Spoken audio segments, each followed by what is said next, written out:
Fellas, hope we're good. Today in this video I'm going to run through how you can improve your charisma, your rizz, your natural vibe and flow, your energy. The stuff that turns head, the stuff that makes people want to be around you, and generally just how to live a higher frequency, more attractive lifestyle that people want to be around. So I used to be one of those guys that with social situations, even simple things like a family Christmas party, I would get anxiety. I would struggle to string conversations together.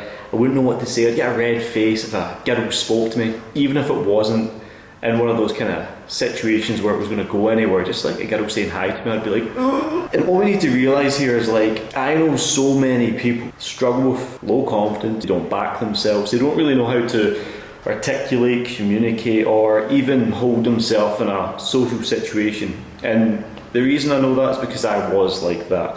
Even if I was lucky enough to get invited to a party, I would have to self-medicate with drink or drugs to ease up, to flow into it, to disconnect, to remove my inhibitions, my intuition, and generally just feel confident and calm in that particular situation. So today, I want to give you guys this sauce. I want to give you guys the real stuff that does actually work when it comes to improving your rizz, getting more confident, and showing up better day to day for yourself, for other people, and having that attractive character framework installed in yourself so you can live a life on your own terms without any of the negative downsides like the anxiety or the doubt, the fear, all that shit we've spoke about, you know? So step number one when it comes to improving your charisma would be to always give compliments. In any situation, be the first person to drop the compliment.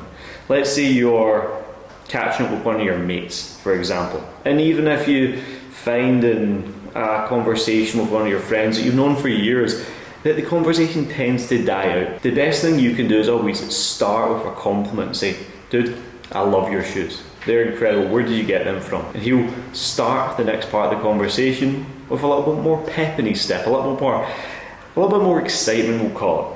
And that's going to do a hell of a lot, not only for the connection, but for the collaboration of the energy. Whereas if you are someone who gets a compliment, for example, and someone says, you're looking really well, have you been, been for a haircut?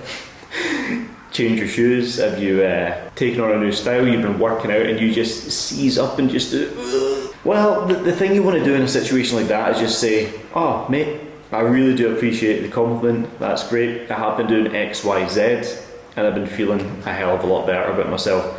And I want to say as well, because you've passed me a compliment, insert whatever the hell this other person which has passed you the compliment is therefore been doing, working on, or trying to achieve or become. You know what I mean?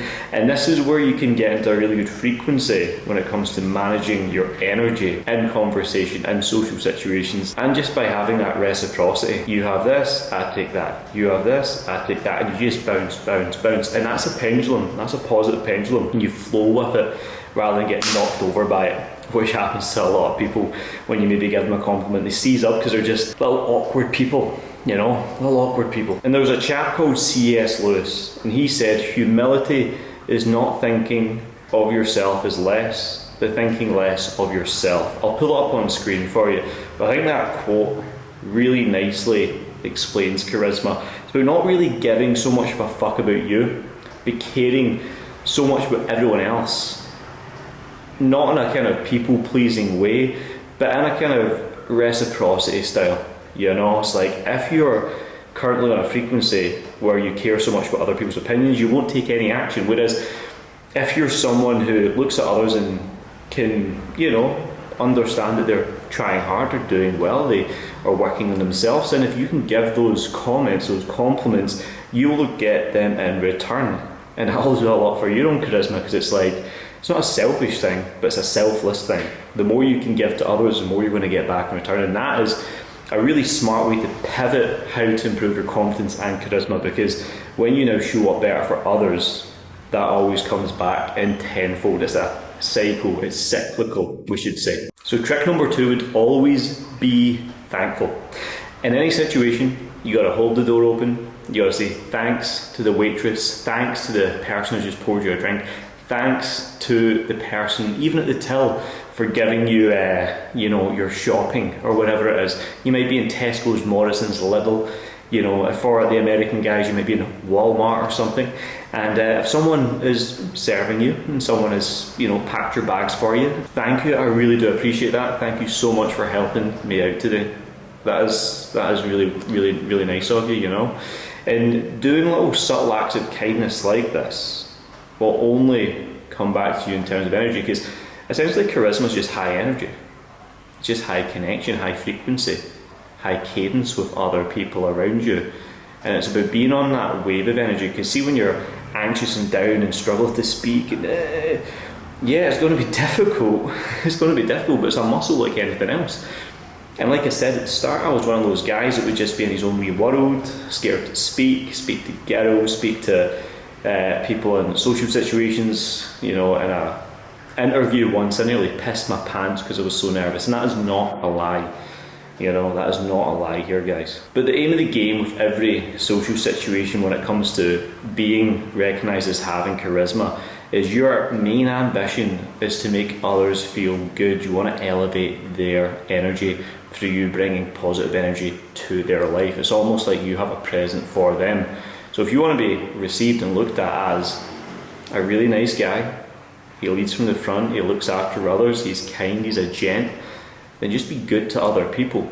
Allow them to feel good within themselves. And trust me, you do that to everyone you meet, you'll have a massive network that will support you, that want to see you win, and that will do loads and loads and loads for you down the line when it comes to maybe any projects, businesses, or anything that you launch. Because they're going to want to be part of it, they're going to want to support you back in return for you just having that little moment of time where you deposited goodwill into their life through passing a compliment. Tip number 3 when it comes to improving your charisma is to have a nice, calm, elegant flow to your conversation. Conducting yourself with a nice, elegant, high energy, consistent tone will put other people at ease, allowing you to be more bearable to be around. You get a lot of people that are overly charismatic or underly charismatic. They either, you know, shy away and speak down and, you know, don't really look at you, or they're jumping off the table and screaming, look at me, look at me, look at me. You can have a little bit of both of that, but to try strike it nicely down the line, you want to have a nice calm, elegant tone with good energy, good conviction and consistency with your articulation, so you can lead people along the path of feeling calm, at peace and in flow with you.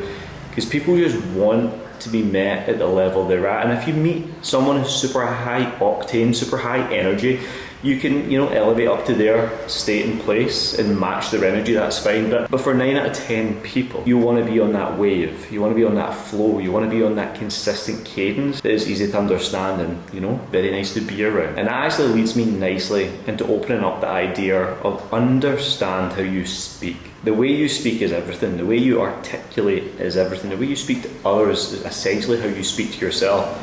So if you're doom and gloom, if you're negative, or you're high energy, or you're really enthusiastic, whatever that is, then other people will receive you with that same dialect. And this is where we really dive into like NLP, and I'm not going to go too deep on this, but it's about meeting people where they're at. And we've all heard the phrase, learn to read the room. Couldn't be more important. You know, you walk into, you know, a wake after a funeral, if you're bouncing about, screaming, jumping, causing a scene, maybe you didn't read the room, maybe you're just a bit cuckoo. Or if you walk into a party and you're all doom and gloom and this and that, you've not read the room. You want to match the energy and understand how you're speaking to others, how others are speaking to you, and how you can operate almost like a radio dial. Tweak your energy slightly. Do I need to be up? Do I need to be down? Do I need to be here in the middle? And over time, your own personal reality will be formed by the personality in which you can adapt in the moment, which will put you in a really nice frequency to show up as the person you need to be for certain situations. And that will be on your own terms because you are now in control, rather than having anxieties, doubts, overexerted energy, or any fear of looking silly to be controlling you. Tip number 4 for improving your charisma is to understand in life what you do want and what you don't want. See if you are wasting all your energy on the news, negative people, stressing about situations that you can't change, and all the external problems surrounding you in the world, then that is energy wasted, whereas you could put that energy into improving your own energy and charisma. So your charisma is literally a guaranteed key that you can get if you work on it well enough. That will open many, many doors for you down the line if you allow yourself to lean in. But you can't be distracted. You can't have, 101 other things going on in your life. You can't have bullshit distracting you, taking you away from who you want to be. Because charisma can only be installed once you've done the inner work, once you're clear on your purpose, once you're clear on who you are, what you want and where you're going. Therefore, you can create the energy from within. It's almost like a chi, it's almost like a flow. You can create that from within when you're aligned with your deepest values. You're on a mission, you're on a purpose, we should call it, that allows you to be your best. And that's where you can maintain the charisma, maintain the energy, and be grateful enough to give the thank yous, give the compliments, receive the compliments, receive the thank yous from you as being the very best version of yourself. And a little sub-tip for point number 4 here is that you need to learn to use gestures. You've probably seen throughout this entire video, I've been using my hands. What this does to a room, a social situation, or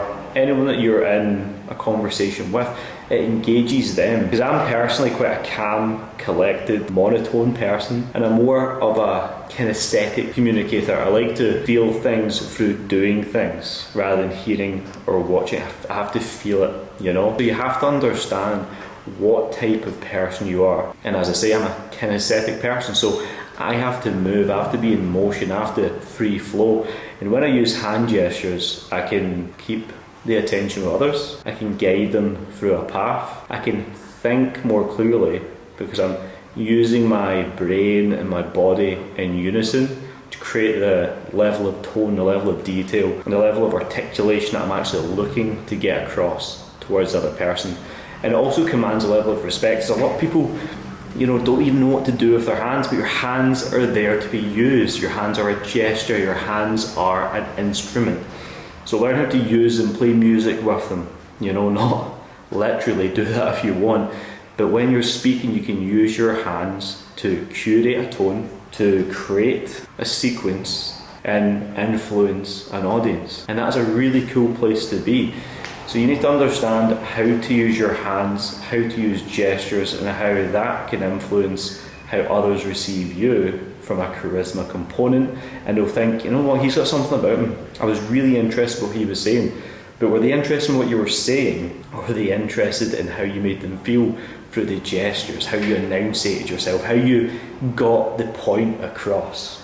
You see what I'm doing here? I've over the course of that last tip there, I was really trying to do it to give you a little bit more of a visual, because you might be a kinesthetic learner as well. And the last tip here for number 5 would be to learn to live generously. Every single day you have the opportunity to help someone, to be the hero for someone, to guide someone, to coach someone, to speak to someone, to get them thinking differently. It could be helping the old lady cross the road. I've never known anyone to help an old lady cross the road, maybe with her shopping bags, and get to the other side of the road and felt that was a bad decision to make. Or I've never known anyone to hold the door for someone and they walk through and say thank you for you to actually feel worse. I've never known you to give some money to maybe someone at the side of the road that doesn't have a lot going for them and feel worse about it. I'm not saying go solve the world's problems, but little pockets, little spikes of generosity done consistently well over time will put you in a highly elevated receiving frequency, where the things that you're now giving out, you will now get back in dividends, because you are now living in alignment with someone who gives and takes, helps, provides. And that's where you can really be in a place, mentally, physically, financially, spiritually, energy-wise, everything will start falling into alignment when you are acting in alignment. It's crazy that, isn't it? So charisma as a whole, it's about alignment, it's about being a nice person, it's about knowing how to use your hands, your gestures, it's about knowing what you don't want and what you do want, and it's about being generous with everything that you're doing day to day, helping someone out if they need you. Even if they don't ask, provide a platform. As a coach myself, I'm always asking my guys, is there anything more I can do for you? Is there anything more I can help you with? Because I just want to put them in a position where they think, you know what, yeah, there is maybe this one thing, and then when I can help them, they think, wow, that was super helpful. I want to help him back now, and they provide the energy back. So Guys, if you enjoyed this content, rate, comment, subscribe, drop a little comment below. I'd love to hear what your main take homes were. And I will see you in the next one. Make sure to follow the Daily Habits at Lewis McFarlane Coaching at Instagram. And yeah, I'll see you in the inside. Let's go.